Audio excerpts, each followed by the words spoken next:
আপনারা কি বিয়ে করেছেন বা আপনারা স্বামী বা স্ত্রী? আমাদের বিয়ে, বাচ্চার, আমাদের বিয়ের ডকুমেন্ট হোক, কাবিননামা হোক, এটা তো আর আমি জনে জনে দেখাবো না। এটা আমাদের ভেরি পার্সোনাল এবং এটা কিন্তু তার কাছেই আছে। এবার সাকিবের সাথে বিয়ের কাবিননামা প্রকাশ্যে এনেছেন শবনম বুবলী নিজেই। এতদিনে আড়াল করে রাখলেও এবার থেকে যা হবার প্রকাশ্যেই হবে। বিয়ের কাবিননামা সামনে এনে প্রমাণ করেছেন যে সাকিবের সাথে তার বৈবাহিক সম্পর্কটি আসলেই বৈধ কিনা। সাকিবের সাথে বুবলীর কাগজে কলমে বিয়ে হয়নি বলেও দাবি ছিল অনেকের, কিন্তু সেই ব্যক্তিদের মুখ বন্ধ করতেই নতুন উদ্যোগ নিয়েছেন বুবলী। কাবিননামা প্রকাশ করে সম্পর্কের সবটাই উন্মোচন করেছেন বুবলী।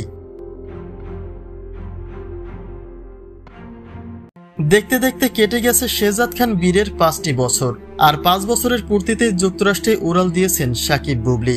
অর্থাৎ বীরের সিটিজেনশিপের আবেদন করতেই এবারের যাত্রা করেছেন সাকিব বুবলী। বীর যেহেতু আমেরিকাতেই জন্মগ্রহণ করেছে, সেক্ষেত্রে বীরের নাগরিকত্বে তেমন একটা ঝামেলা পোহাতে হবে না। যুক্তরাষ্ট্রের নিয়ম অনুযায়ী কাগজপত্র জমা করলেই মিলবে বীরের সিটিজেনশিপ। তবে সেই সময় বাবা মায়ের উপস্থিতিটা আবশ্যক, আর সেই কারণেই বুবলীর সঙ্গে যুক্তরাষ্ট্রে গিয়েছেন সাকিব খান।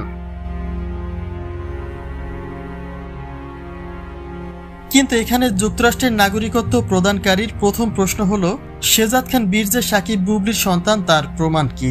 এবং দ্বিতীয় প্রশ্ন হলো, সাকিব বুবলী যে সত্যি স্বামী স্ত্রী তারই বা নিশ্চয়তা কি? এই সকল প্রশ্নেরই উত্তর মেলে সাকিব বুবলীর কাবিননামায়। আর যুক্তরাষ্ট্রের সিটিজেনশিপ পেতে হলে নিশ্চিতভাবেই কাবিননামা জমা করতে হবে। অর্থাৎ বীর যে তাদের বৈধ সন্তান সেই প্রমাণ করতে নিশ্চিতভাবেই যুক্তরাষ্ট্রে কাবিননামা জমা দিতে হবে।